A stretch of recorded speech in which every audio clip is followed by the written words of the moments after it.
আমরা শয়তানের ওয়াসওয়াসা থেকে আল্লাহ পাকের কাছে পানাহ চেয়ে নিয়ে যথারীতি কোরআন থেকেই সরাসরি আলোচনা শুরু করি। পড়ুন সবাই পুরুষোচিত কণ্ঠে, সকলে একযোগে পড়েন। আউযু বিল্লাহি মিনাশ শাইতানির রাজীম। বিসমিল্লাহির রাহমানির রাহিম। বিতাড়িত মরদুদ শয়তানের ওয়াসওয়াসা থেকে পানাহ চেয়ে আল্লাহ পরম করুণাময় তার পবিত্র নামে আমরা শুরু করছি।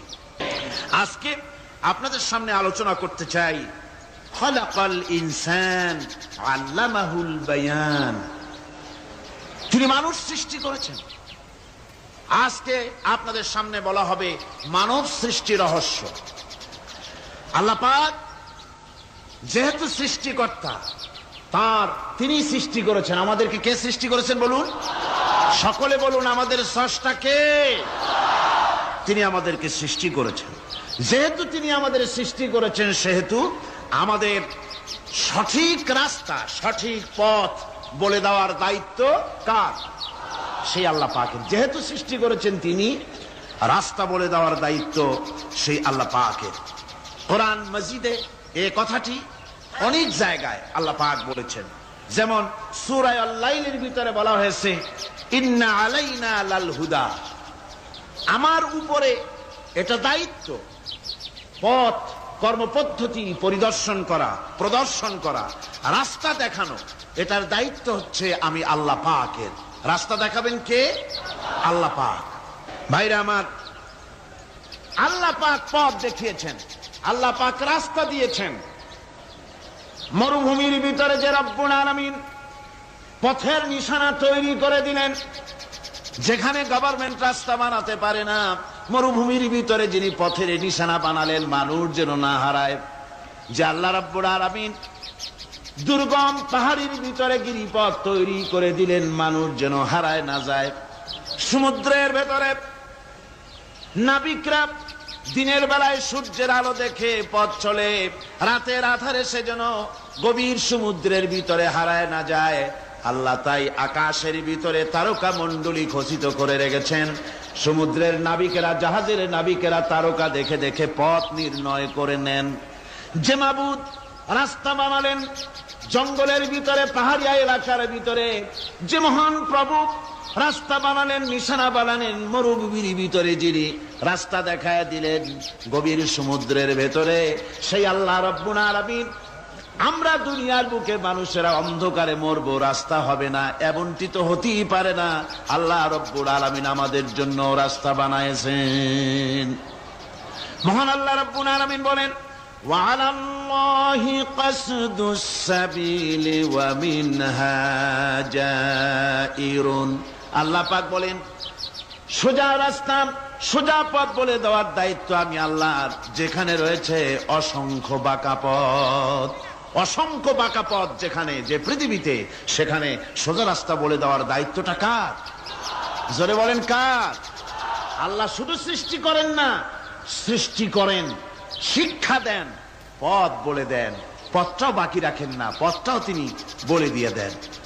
হযরতে মূসা আলাইহিস সালামের কাছে ফেরাউন প্রশ্ন করলো, তুমি যে রবের দাবি করছো, যে একজন রব আছেন, সে রবের পরিচয় কি? তোমার সেই রব কে? হযরতে মূসা আলাইহিস সালাম যে জবাবটা দিলেন, কি সুন্দর জবাব! এক কথার ভিতরে সমস্ত কথা সন্নিবেশিত হয়ে গেছে। ফেরাউনের প্রশ্নের জবাবে রব কে, এ কথার জবাব দেওয়া যায়, হাজার হাজার পৃষ্ঠা লেখা যায়। রব কে, তার পরিচিতি। আমি যদি এখন শুধু রব শব্দের ব্যাখ্যা করি, তাফসীর করি, রাত শেষ হয়ে যেতে পারে, ইনশাআল্লাহ ব্যাখ্যা দেওয়া যাবে। কিন্তু মূসা আলাইহিস সালাম কি সুন্দর একটা জবাব দিয়া দিলেন। রব কে শোনো, রব্বুনাল্লাযী আ'তা কুল্লা শাইইন খালকাহু সুম্মা হাদা। রব হচ্ছেন সেই আমার প্রভু হচ্ছেন তিনি, যিনি সমস্ত সৃষ্টিকে, সমস্ত মাখলুকাতকে যিনি সৃষ্টি করেছেন, আর সৃষ্টি করার পর তার চলার জন্য পথ তৈরি করে দিয়েছেন। তিনি হচ্ছেন আল্লাহ পাক, যিনি সৃষ্টি করেন আর পথের দিশা দেন। তিনি হচ্ছেন আল্লাহ পাক, তিনি হচ্ছেন রব। শুধু বানান না, বানাবার পরে তার প্রয়োজনটা মিটায় দেন। আল্লাহ পাক সেই আল্লাহ বলছেন, খালাকাল ইনসানা আল্লামাহুল বায়ান। তিনি মানুষ সৃষ্টি করেছেন। আমি সম্ভবত দ্বিতীয় দিনে আপনাদেরকে বলেছিলাম, মানুষ বানর থেকে আসে নাই, মানুষ ওরাং ওটাং থেকে আসে নাই, মানুষ শিম্পাজি থেকে আসে নাই, মানুষ বাঁদরের গোষ্ঠী নয়, মানুষ এসেছে মাটি থেকে, আদম থেকে। মানুষের পূর্বপুরুষ হচ্ছেন হযরতে আদম আলাইহিস সালাম। মানুষের পূর্বপুরুষ কে? আদম আলাইহিস সালাম।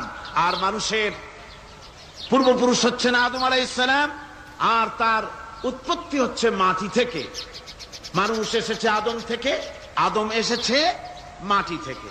এখন আল্লাহ পাক বলছেন যে আমি হচ্ছি তোমার স্রষ্টা, আমি তোমাকে বানাইছি। কোরআনে কারীমের কথা এভাবে বলছে, কাইফা তাকফুরুনা বিল্লাহি ওয়া কুনতুম আমওয়াতান ফাহিয়াকুম সুম্মা ইউমীতুকুম সুম্মা ইউহয়ীকুম সুম্মা ইলাইহি তুরজাউন।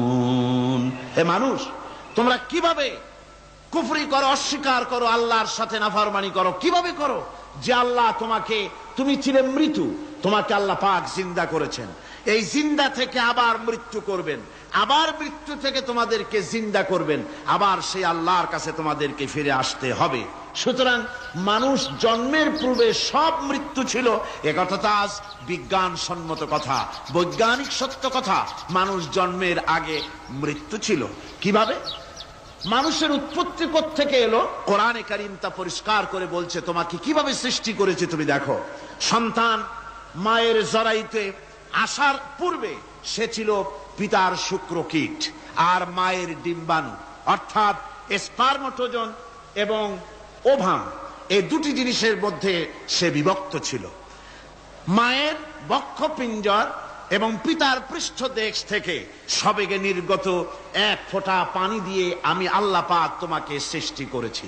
কোরআনে কারীম বলছে, হাল আতা আলাল ইনসানি হিনুম মিনাদ দাহরি লাম ইয়াকুন শাইআম মাযকুরা।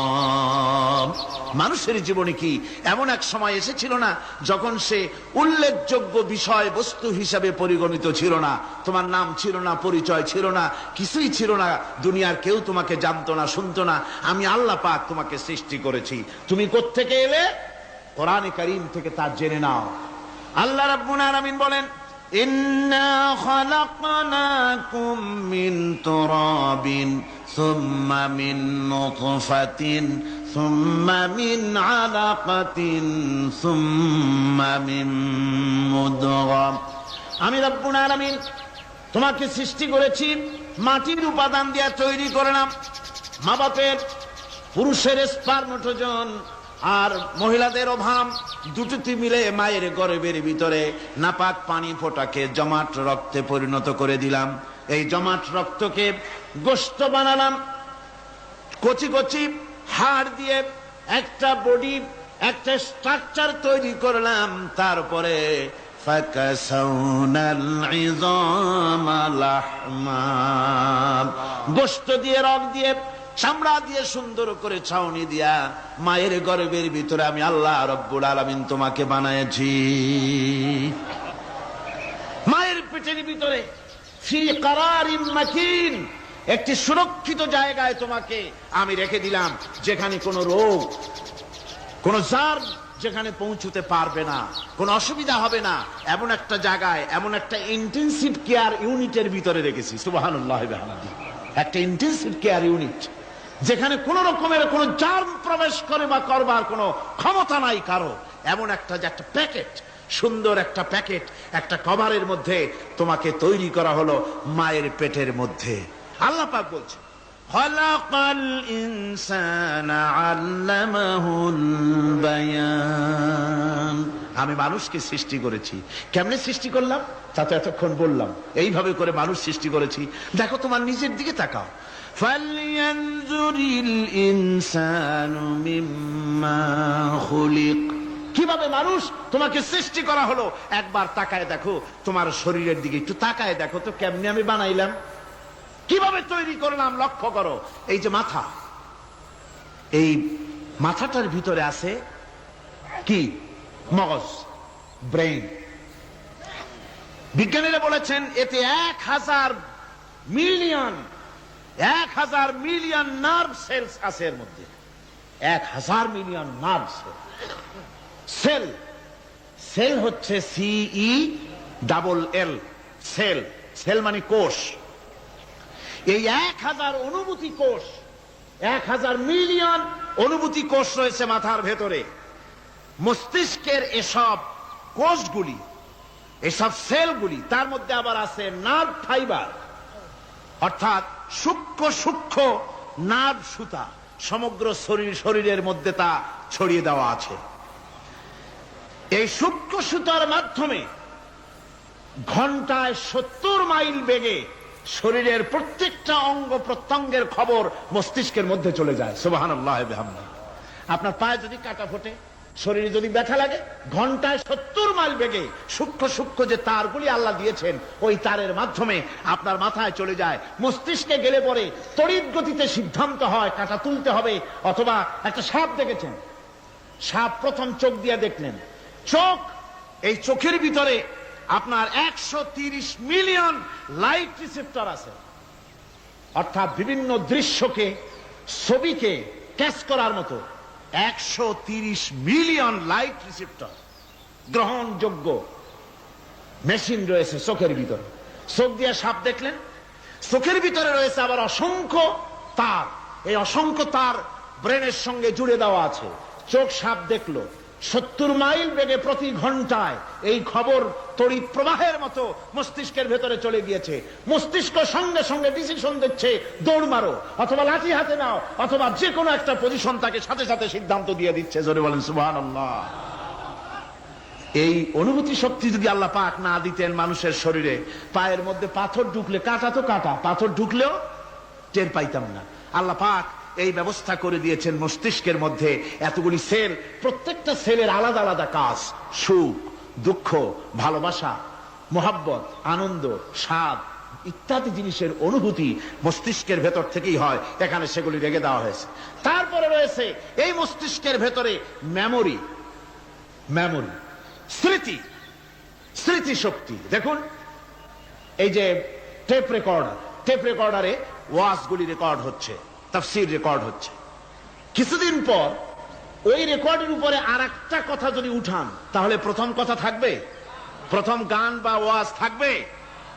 নষ্ট হয়ে যাবে। কিন্তু আল্লাহ রাব্বুল আলামিন আপনার আমার মাথার ভিতরে এমন এক ফিতা দিয়ে দিয়েছেন, এমন একটা মেমোরি ফিতা দিয়েছেন, যেই ফিতার ভিতরে হাজার হাজার, লক্ষ লক্ষ, কোটি কোটি সমস্ত কথাগুলি ধরবে, আপনি মুখস্থ করতে পারবেন। আগে যা মুখস্থ করেছেন, পরে মুখস্থ করলে পরে আগেরটা মুছে যাবে না। সুবহানাল্লাহ ওয়া বিহামদিহি। কি সুন্দর করে মস্তিষ্কের ভেতরে এই মেমোরি শক্তিকে আল্লাহ পাক তৈরি করে দিয়েছেন। চিন্তা করলে মাথা নত হয়ে যাবে আল্লাহর দরবারে। আল্লাহ পাক বলছেন, এই জিনিস আমি তোমার মাথার মধ্যে রেখেছি। দেখুন মানুষ কত কথা বলে, কত বই পড়ে।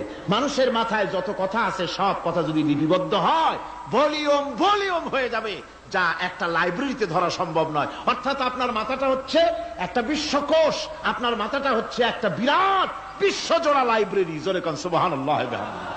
আপনার মাথায় যা আছে তা আপনার কোন বিল্ডিং এর মধ্যে ধরবে না, কোন গ্রামে, কোন দেশের মধ্যে তা ধরবে না। এত জিনিস আপনার মাথার মধ্যে আছে, ঠিক কিনা? এরপরে আল্লাহ পাক একটা চোখ আমাদের দিলেন। আল্লাহ রাব্বুল আলামিন বলেন, ألم نجعل له عينين ولسانا وشفتين وهديناه النجدين। আমি কি তোমাদেরকে দুটি চক্ষু আর জিহ্বা আর তোমাদেরকে আমি কি তোমাদের দুটি চক্ষু দুটি ঠোঁট আর জিহ্বা কি আমি তোমাদের দেই নাই, যা দিয়া তোমরা দেখতে পাও, যা দিয়া তোমরা অনুভূতি মাথার ভিতরে অনুভূতি জাগে। এই যে দুটো চোখ দিলাম, সুবহানাল্লাহ সুবহানাল্লাহ বলেন। দুটি চোখ আছে বলে এই সুন্দর পৃথিবী দেখতে পাই। চোখ দুটি না থাকলে পৃথিবী অন্ধকার, মা দেখতে পাবো না, কোরআন দেখতে পাবো না, পৃথিবী দেখতে পাবো না, বাপ দেখতে পাবো না, সন্তান দেখতে পাবো না, দুনিয়াটা মিথ্যা হয়ে যাবে, ঠিক কিনা? ছোট্ট চোখ, 1 থেকে 1.5 ইঞ্চির ভিতরে এত সুন্দর দুটি ক্যামেরা, যে ক্যামেরা দিয়া দুনিয়ার সব কিছুকে ক্যাচ করা যায়, সব ক্যাচ করা যায়। বলুন তো, এমন একটা বাক্স আপনারা কেউ বানাই দিতে পারবে যে বাক্সের ভিতরে হাতি, ঘোড়া, বাঘ, ভল্লুক, ময়না, টিয়া, পাহাড়, পর্বত, নদ, নদী, কীট, পতঙ্গ, তরু, লতা, গাছপালা, গোষ্ঠী সুদ্ধা ধরবে, আরো খানিকটা জায়গা বাকি থাকবে, এরকম একটা বাক্স কেউ বানাই দিতে পারবে? পারবে। এমন একটা বাক্স পৃথিবীর কোন মিস্ত্রি বানাতে পারবে না। কিন্তু আল্লাহ রাব্বুল আলামিন আপনার আমার কপালের নিচে 1 থেকে 1.5 ইঞ্চির ভিতরে এমন 2টা ফিল্ম বক্স তৈরি করে দিয়েছেন, যা দিয়ে তাকাবেন আপনি কোটি কোটি মানুষ দেখবেন, পাহাড় দেখবেন, সমুদ্র দেখবেন, সূর্য দেখবেন, চন্দ্র দেখবেন। এত কিছু দেখার পরেও চোখের ভিতরে আরো খানিকটা জায়গা ফাঁকা থেকে যায়। কি বিরাট নিয়ামত এই চোখ আল্লাহ পাক আমাদেরকে দান করেছেন। এই চোখকে হেফাজতের জন্য আবার চোখের উপরে সানসেট তুলে দেওয়া আছে, সানসেট ভুরু, আল্লাহ ভুরু লাগায় দিয়েছেন, নিচে একটু হাড় জায়গায় দিয়েছেন, উপরে সানসেট, ভেতরে চোখ, যাতে করে বল এসে লাগলে পরে চোখটা গলে না যায়, আছাড় খেলে পরে চোখটা গলে না যায়, চোখটাকে সেফ সাইডে রেখে দিয়েছেন আল্লাহ পাক সুবহানাহু ওয়া তাআলা। আল্লাহ পাকের কাছে শুকরিয়া তো আদায় করলাম না, আদায় করি। আসুন পড়ি আমরা সবাই, আলহামদুলিল্লাহি রাব্বিল আলামিন। আল্লাহ পাক বলেন, আলাম নাজআল লাহু আইনাইনি ওয়া লিসানাও ওয়া শাফাতাইন। জিহ্বা দিলাম আমি তোমাকে, এই জিহ্বার ভিতরে 3000 আস্বাদন স্তর আছে। বিজ্ঞানীরা বলেছেন একটা জিহ্বার মধ্যে 3000 আস্বাদন স্তর আছে। প্রত্যেকটা স্তরের সাথে মস্তিষ্কের সাথে তার লাগানো আছে। জিহ্বায় সব জিনিসের টেস্ট নেবেন আর তার অনুভূতি, তার স্বাদটা ওখানে টের পাবে মস্তিষ্কের ভেতরে। এই জিহ্বা আল্লাহ পাক দান করে দিলেন মুখের মধ্যে, সুবহানাল্লাহি বিহামদিহি। সব রকমের স্বাদ পান না একরকম? জিলাপির স্বাদ একরকম, রসগোল্লার স্বাদ আর এক রকম, ছানার স্বাদ আর এক রকম, বেলের স্বাদ একরকম, তালের স্বাদ আর এক রকম, মুরগির স্বাদ একরকম, খাসির স্বাদ আর এক রকম, লট্টা ফিশের স্বাদ একরকম, শুটকির স্বাদ আর এক রকম, কোরাল মাছের স্বাদ আর এক রকম, শাকের স্বাদ আর এক রকম। হাজার হাজার খাদ্য দ্রব্যের স্বাদ এক জিহ্বা দিয়ে আল্লাহ রব্বুল আলামিন নেওয়ার তৌফিক দিলেন। খালাকাল ইনসান, কি সুন্দর করে মানুষ বানালাম। দেখিস না, শুকরিয়া আদায় করিস না, এগুলি দেখবি আর শুকরিয়া আদায় করবি কি সুন্দর করে আমি আল্লাহ তোমাকে সৃষ্টি করেছি। শুধু তাই নয়, আল্লাহ পাক বলেন, ইয়া আইয়ুহাল ইনসানু মা গাররাকা বিরাব্বিকাল কারীম। ও মানুষ, কোন জিনিস তোমাকে ধোঁকায় ফেলে দিল তোমার মহান প্রভুর ইবাদত থেকে, গোলামি থেকে? কোন জিনিস তোমারে ধোঁকায় ফেলে দিল? কেন ধোঁকায় পড়ে গেলে? আল্লাহ রাব্বুল আলামিন তাই বলেন, ইয়া আইয়ুহাল ইনসানু মা গাররাকা বিরাব্বিকাল কারীম। কোন জিনিস তোমাকে ধোঁকায় ফেলে দিল ওই মহান আল্লাহ রাব্বুল আলামিনের ইবাদত থেকে, গোলামি করা থেকে? কি সুন্দর করে বানালাম। আমার ভাইরা, আমার নিজের জীবনে এক দৃষ্টান্ত আমি প্রায় বলি লোকদেরকে। ছোটবেলায় মাদ্রাসা থেকে বাড়ি ফিরতেছি, তখন গয়নার নৌকা, লঞ্চ নাই, নৌকা। সেই নৌকা বিরাট লম্বা নৌকা, 4-5 জনে দাঁড় বায়, বড় বড় লম্বা লম্বা দাঁড়, ছিপ নৌকা, খুব লম্বা নৌকা। এই নৌকাগুলি প্যাসেঞ্জার বহন করে। স্টেশন আসতে পরে ঢোল পিঠায়, মানুষ এসে ওঠে। রাতের বেলায় চলতে হয়, রাতেই এগুলো চলতো বেশি, আজকাল এগুলি আর নাই। সেই নৌকার মাঝখানে থাকতো বাঁশ পোতা, 2 দিকে মানুষ শোবে, নৌকার 2 দিকে মাথা দিয়ে, 1 দিকে পা দিয়ে শোবে। ছাত্র জীবন, শুয়ে আছি এরকম করে, কিন্তু পা লম্বা করা যায় না। পা লম্বা করলে আর একজনের বুকের উপরে গিয়ে ওঠে। এভাবে করে পা কতক্ষণ গোটো করে রাখা যায়? কিছুক্ষণ পর মনের মধ্যে চিন্তা জাগলো যে আল্লাহ, হাঁটুতে তো ব্যথা করতেছে, এই হাঁটুগুলি যদি নাট বল্টুর মতো মোড়ায় মোড়ায় খোলার সিস্টেম করে দিতে, তাহলে তো এখন কষ্ট হতো না। ঠ্যাংডারে মোড়াইয়া খুলিয়া তারপরে ব্যাগের মধ্যে ভরিয়া বালিশের কাজ হতো, ঠ্যাংও ব্যথা করতো না।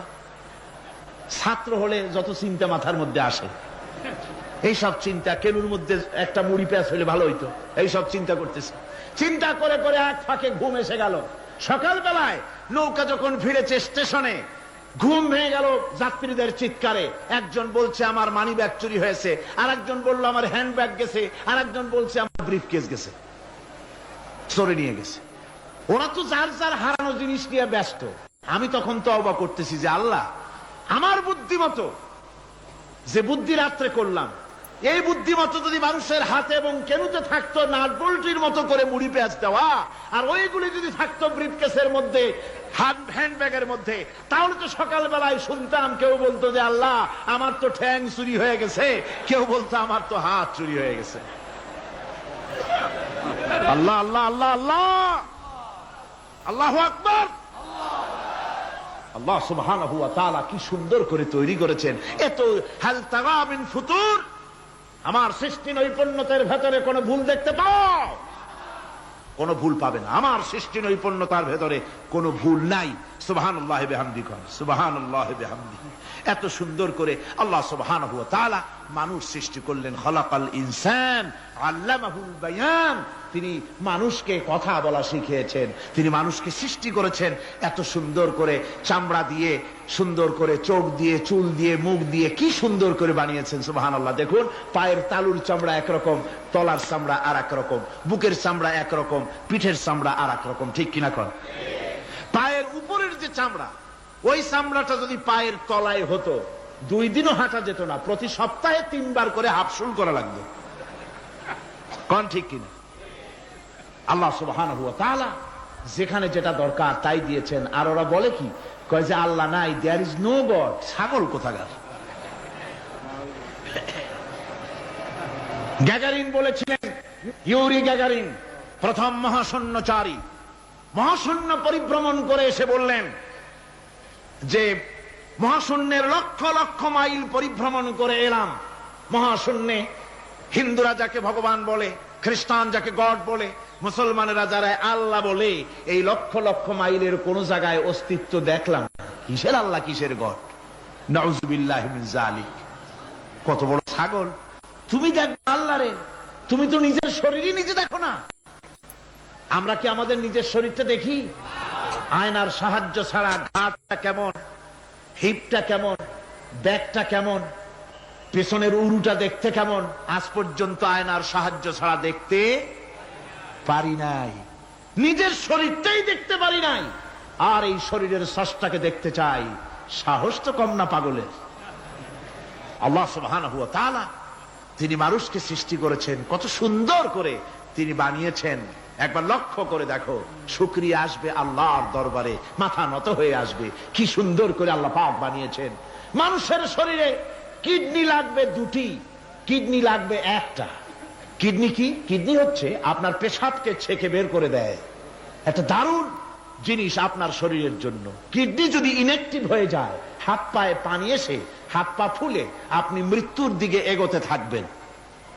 এই কিডনি, এই ছাকনি মাত্র 1টা হলে চলে, কিন্তু আল্লাহ পাক ছাকনি, এই কিডনি দিয়েছেন 2টো। কটা দিলেন? 2টো। একটা যদি কখনো ডিসঅর্ডার হয়ে যায়, আর একটা দিয়ে যেন আমার বান্দা কাজ চালায় নিতে পারে। সুবহানাল্লাহ বিহামদিহি, সুবহানাল্লাহ। চোখ তো একটা হলেও হয়, কিন্তু আল্লাহ চোখ দিলেন 2টো। কটা দিয়েছেন? 2টো চোখ দিয়েছেন, 2টো কান দিয়েছেন। আমি অবাক হয়ে গিয়েছি যখন আমার ছেলের চিকিৎসা চলতেছিল সিঙ্গাপুর মাউন্ট এলিজাবেথ হসপিটালে। 7টা অপারেশন হয়েছে। আমার ছেলে কারিবুল মত, একেবারে মৃত্যুর দুয়ারে চলে গিয়েছিল। 7টি অপারেশন, 40 ব্যাগ রক্ত লেগেছে। 2.5 ফিট তার ইন্টেস্টাইন কেটে ফেলেছে, 2.5 ফিট খাদ্য নালী কেটে ফেলে দিয়েছে। আমি ডাক্তারকে জিজ্ঞেস করলাম, সার্জনকে, 2.5 ফিট তার খাদ্য নালী তুমি কেটে ফেললে, তা আমার এই ছেলে খেয়ে হজম করবে কি করে? তার খাওয়াটাও প্রবলেম হবে না? ডাক্তার আমাকে যা বলল, শোনা মাত্র আমার চোখে পানি এসে গেল। ডাক্তার বলল, তুমি জানো না, আমি তো মাত্র 2.5 ফিট কেটেছি। তোমার স্রষ্টা, এই পৃথিবীর স্রষ্টা মানুষ যিনি সৃষ্টি করেছেন, প্রত্যেক মানুষের পেটের ভিতরে এই খাদ্য নালীকে রব্বুল আলামিন 22 ফিট লম্বা করেছেন। 22 ফিট লম্বা আছে এটা। আমি তো মাত্র 2.5 ফিট কেটেছি। কোন প্রয়োজনে যদি কাটতে কাটতে আরো কাটা হয়, 10 ফিটও কাটা হয়, কষ্ট হবে না। সুবহানাল্লাহ ওয়া বিহামদিহি। তার শ্বাস নেওয়ার জন্য, প্রশ্বাস নেওয়ার জন্য কি ব্যবস্থা আল্লাহ পাক করেছেন। হার্ট, মানুষের হার্ট বিট হচ্ছে, এটাকে হার্ট বিট যেটা হয়, সংকোচন সম্প্রসারণ। এই যে মানুষ, ডাক্তাররা বলে রোগী হার্ট অ্যাটাক করেছে, হার্ট অ্যাটাক করেছে। হার্ট অ্যাটাক করলো, অ্যাটাকটা কি? অ্যাটাকটা হচ্ছে সংকোচন সম্প্রসারণ, সংকোচন সম্প্রসারণ, এরকম হচ্ছে। ফট করে এটা অ্যাটাক করলো, আর যদি ছেড়ে না দেয়, এটাই অ্যাটাক করা, এটাই তার জীবনটা শেষ হয়ে যাওয়া। ডাক্তাররা বলেছেন যে মানুষের শরীরের সবকিছু চিন্তা করে, গবেষণা করে বহুত কিছু বুঝেছি, কিন্তু হার্টটা এরকম পাঞ্চিং কেন করে, এই জিনিস আজও পর্যন্ত আমাদের মাথায় ঢোকে নাই। সুবহানাল্লাহ। আল্লাহ পাক কি সুন্দর করে এই পাঞ্চিং এর মাধ্যমে, হার্ট যেভাবে করতেছে, এই পাঞ্চিং এর মাধ্যমে সমস্ত শরীরের রক্তগুলি পা থেকে শুরু করে মাথা পর্যন্ত সব ছড়িয়ে দেওয়া হচ্ছে, এভাবে এভাবে ছড়িয়ে দেওয়া হচ্ছে, যাতে করে মানুষ জীবিত থাকে, শরীরের রক্ত গরম থাকে, হিম শীতল হয়ে মানুষ যেন মারা না যায়। এই জন্য আল্লাহ সুবহানাহু ওয়া তাআলা এত সুন্দর ব্যবস্থা করেছেন। এক সময় আঘাত পেয়ে অনেকগুলি রক্ত যদি পড়ে যায়, মানুষ রক্ত শূন্যতায় মরবে না, আবার খানিকটা রক্ত রিজার্ভ থাকে, আল্লাহ পাক রিজার্ভ করে রাখেন। স্পঞ্জের ভিতরে পানি থাকলে উপর থেকে টের পাওয়া যায়, ওরকম খানিকটা রক্ত আল্লাহ শরীরের ভিতরে রিজার্ভ রেখেছেন। এই জন্য বড় বড় ডাক্তাররা, বড় বড় ডাক্তার, বড় বড় বিজ্ঞানী কখনোই নাস্তিক হয় না। এই সব দৃশ্য দেখে তারা মনে করে নিশ্চয়ই একজন কেউ আছেন যিনি এগুলি তৈরি করেছেন, এগুলি এমনে এমনে হয় নাই। যিনি তৈরি করেছেন তিনি কে? তিনি হচ্ছেন আল্লাহ সুবহানাহু ওয়া তাআলা। তিনি এগুলি সৃষ্টি করেছেন, তিনি এগুলি তৈরি করেছেন। ওই আল্লাহ পাকের কাছেই আমাদের সকলকেই ফিরে যেতে হবে। আল্লাহ রাব্বুল আলামিন তিনি বলছেন, আমি মানুষ সৃষ্টি করেছি, খালাকাল ইনসানা আল্লামাহুল বায়ান। মানুষ সৃষ্টি করেছি, শুধু মানুষকে সৃষ্টি করি নাই, আমি আবার তার জোড়াও তৈরি করে দিয়েছি। মানুষ একা একা না, পৃথিবীতে সব জোড়ায় জোড়ায় তৈরি করেছি। উদ্ভিদের মধ্যে জোড়া তৈরি করেছি, প্রাণী জগতের মধ্যে জোড়া তৈরি করেছি। এই দুনিয়ার ভিতরে যা কিছু আছে, উদ্ভিদ হোক আর মানুষ হোক, প্রাণী জগৎ হোক, সবগুলিকে আমি আল্লাহ জোড়া বানাইছি, জোড়ায় জোড়ায় নর এবং নারী সবগুলির মধ্যে করে দিয়েছি। ওয়া মিন আয়াতিহি أَنْ خَلَقَ لَكُم مِّنْ أَنفُسِكُمْ أَزْوَاجًا لِتَسْكُنُوا إِلَيْهَا وَجَعَلَ بَيْنَكُم مَّوَدَّةً وَرَحْمَةً।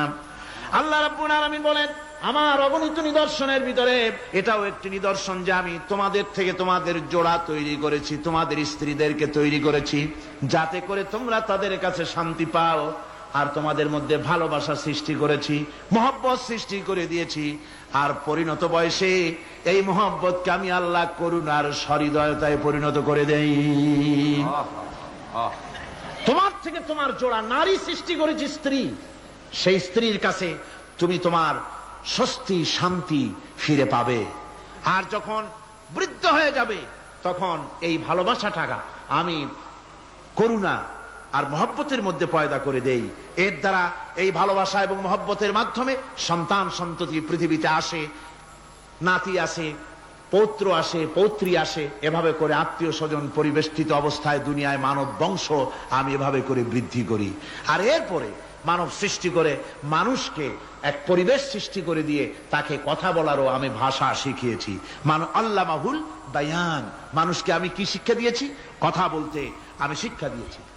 কথা বলার কারণেই মানুষ মানুষ, আর কথা বলতে পারে না বলে মানুষের সাথে পশুর সাথে এই বিরাট পার্থক্য। পশু কথা বলতে পারে না, মানুষ কথা বলতে পারে। কথা বলা হচ্ছে মানুষের একটা বিশেষ বৈশিষ্ট্য। আরে বায়ান শব্দের অর্থ শুধু কথা নয়, বায়ান শব্দের অর্থ হচ্ছে চেতনা, বুদ্ধি, অনুভূতি, প্রজ্ঞা, মেধা, চিন্তা, বিবেচনা, ইচ্ছা শক্তি, প্রতিরোধ শক্তি, এ সবগুলি বায়ানের ভিতরে সীমাবদ্ধ। যে আমি বায়ান শিক্ষা দিয়েছি, তার মানে এতগুলি জিনিস আমি তোমার মধ্যে আমি সৃষ্টি করে দিয়েছি মানুষের মধ্যে। এরপরে এ বায়ান একটি শিক্ষা। শিক্ষা বলতে বুঝায়, এই শিক্ষাটা আল্লাহ সবাইকে দিয়েছেন। মাছ সাঁতার কাটতে পারবে, পাখি আকাশে উঠতে পারবে, পাখিকে আল্লাহ ওড়ার ক্ষমতা দিয়েছেন। মুরগির বাচ্চা ডিমের থেকে বের করে পানির মধ্যে ছেড়ে দিবেন, ও সাঁতার কাটতে পারবে না। আপনি আমারে কোন মুরগির ডিমের ভিতরে মুরগির বাচ্চা, হাঁসের ডিমের ভিতরে হাঁসের বাচ্চা, সে কি করে বোঝে ডিমের কোন অংশ পাতলা, সেই অংশটা সে অপারেশন শুরু করে দেয়। সে কিন্তু সব জায়গায় ঠোকায় না। ওই ডিমের পর্দার ভিতরে একটা অংশ আছে পাতলা, সামান্য পাতলা, সেই পাতলা অংশ সে ঠুকঠুক করে একটুখানি অপারেশন করে, পর্দাটা ফেটে যায়, সেখান থেকে সে বেরিয়ে আসে। কে শিখালো যে এই জায়গায় ঠুকঠুক করে আওয়াজ কর, বেরোতে পারবি? কে শিখালো? আল্লাহ পাক শিক্ষা দিয়েছেন। এটা বায়ানের অন্তর্গত। মানুষকে দিয়েছেন বায়ান, ওকে দিয়েছেন শিক্ষা। হাঁসের বাচ্চা পানির ভিতরে ছেড়ে দিলে ওকে সাঁতার কাটতে হবে, কে শিখালো? আল্লাহ পাক। বাতাসে পাখিরা উড়ে বেড়ায় ডানা মেলে। আওয়ালাম ইয়ারাও ইলা তায়রি সাফাতিন ওয়া ইয়াকবিদনা মা ইউমসিকুহুন্না ইল্লার রহমান। দেখে নাকি তারা পাখিটি কেমন? মেলি দুটি লঘু ডানা, উড়িয়া বেড়ায় শূন্যের পরে নাহি তার কোনো মানা। আবার সে ডানা গুটাইয়া চলে কিন্তু পড়ে না তবু, বলকে বাতারে শূন্যে রাখিছে ভিন্ন সে এক প্রভু। প্লেনের মতো, এরোপ্লেনের মতো, দেখছেন না পাখিগুলি এরকম এরকম করে ওড়ে। আবার কখনো উঠতে গিয়ে আর ডানা দোলায় না, দুটো ডানা শরীরের সাথে মিশাইয়া একেবারে রকেটের মতো উড়ে চলে যায়, কিন্তু পড়ে যায় না। কে তাকে শূন্যের উপরে রেখেছে? জোরে কন, কে রেখেছে? এই ট্রেনিং আল্লাহ পাক তাকে দিয়েছেন। আল্লাহ পাক তাকে এই শিক্ষা দিয়েছেন। এই শিক্ষা, পানিতে সাঁতার কাটবে মাছ, বায়ুতে ভেসে বেড়াবে পাখি, তারপরে মানুষের চোখের পলক পড়বে, পাকস্থলী হজম করবে, এসব শিক্ষা আল্লাহই দিয়েছেন। প্রত্যেকটা জিনিসকে সৃষ্টি করেছেন, আর তার কাজটাও কিভাবে হবে তাও আল্লাহ পাক শিখিয়ে দিয়েছেন। এই জন্য শুধুমাত্র এই শিক্ষাটুকুনি নয়, মূল শিক্ষা হচ্ছে আল্লামাহুল বায়ান। এর আসল অর্থ হলো মানুষের জ্ঞানের পূর্ণতার জন্য আল্লাহ পাক বায়ান দিয়েছেন। সে বায়ান হচ্ছে কোরআনে কারীম। সে বায়ান কি? কোরআন। এই কোরআন হচ্ছে মানুষের জ্ঞানের পূর্ণতা। কোরআন দিয়েই মানুষের জ্ঞান পরিপূর্ণ হয়। ওমা উতীতুম মিনাল ইলমি ইল্লা কালিলা, তোমাদেরকে খুব সামান্যতম জ্ঞান দেওয়া হয়েছে। আসল জ্ঞানের মালিক কে? আল্লাহ সুবহানাহু ওয়া তাআলা। আল্লাহ রাব্বুল আলামিন বলেন, আশ-শামসু ওয়াল কমারু বিহুসবান ওয়ান নাজমু ওয়াশ-শাজারু ইয়াসজুদান। সূর্য এবং চন্দ্র একটা বিরাট একটা হিসাবের অনুসরণে বাধ্য। সূর্য আর চন্দ্র একটা হিসাবের অনুসরণে বাধ্য, এর ব্যতিক্রম হওয়ার কোনো উপায় নাই। সূর্য এবং চন্দ্র তার আপন আপন কক্ষপথে ঘুরবে, ইচ্ছে মাফিক সূর্য চন্দ্র ঘুরতে পারবে না। রাত 12টার সময় সূর্য এসে বলতে পারবে না, বেটা রাত ছট, আমি এখন উদিত হব। পারবে? পারবে না। দিনের দুপুরের সময় রাত এসে মাথা চাড়া দিয়ে জাগাতে পারবে না, দিন সরে যা, আমি এখন সবটাকে রাত বানায় দেব, পারবে না। চন্দ্র এবং সূর্য একটা নির্ধারিত একটা হিসাবের অনুসরণে তারা রয়েছে। আর এই হিসাবের নিয়ম, কঠোর হিসাবের নিয়মতান্ত্রিকতার ভেতরে থাকার কারণেই মানুষের জন্য চন্দ্র, মাস, বছর ইত্যাদি গণনা মানুষের জন্য আল্লাহ সহজ করে দিয়েছেন। আল্লাহ পাকের নবীর কাছে জিজ্ঞাসা করা হচ্ছে, ওয়ায়াসআলুনাকা আনিল আহিল্লাম। ও নবী, আপনাকে প্রশ্ন করা হয় চাঁদ সম্পর্কে। কাফেররা প্রশ্ন করেছে, চাঁদের ক্রমবর্ধমান ক্রমহ্রাস কেন? চাঁদ বাড়ে কেন, কমে কেন? আপনারে জিজ্ঞাসা করা হয়, আপনি জবাবে বলুন, কুল হিয়া মাওয়াকিতু লিন্নাস। বলুন, এ চাঁদ হচ্ছে মাস, দিন, বছর গণনা করার জন্য, গোটা পৃথিবীবাসীর জন্য আমি একটা স্থায়ী ক্যালেন্ডার আকাশে ঝুলায় রাখছি। জোরে কোন সুবহানাল্লাহ। বিনা পয়সার ক্যালেন্ডার, কে ঝুলায় রাখছেন? আল্লাহ সুবহানাহু ওয়া তাআলা। তিনি ঝুলিয়ে রেখেছেন এই ক্যালেন্ডারকে। আর এই চন্দ্র সূর্য নিজের ইচ্ছা মাফিক চলতে পারে না। আল্লাহ পাক কোরআনে কারিমে বলেছেন, আফাগায়রা দীনিল্লাহি ইয়াবগুন ওয়া লাহু আসলামা মান ফিস সামাওয়াতি ওয়াল আরদি তাওআন ওয়া কারহা। তোমরা কি আমার দেওয়া জীবন ব্যবস্থা ছেড়ে দিয়ে মানুষের তৈরি করা, অন্যের তৈরি করা মতবাদ গ্রহণ করতে চাও? ওয়ালাহু আসলামা মান ফিস সামাওয়াতি ওয়াল আরদ। অথচ আকাশে যা কিছু আছে, জমিনে যা কিছু আছে, সব আমার কি করছে? আমার হুকুম মেনে, আমার আনুগত্য করে তারা চলছে। আনুগত্যের সামনে মস্তক অবনত করে দিয়েছে। তাই তো আমরা দেখতে পাই তাল গাছে কোনোদিন বেল হয় না, হয়? ছোট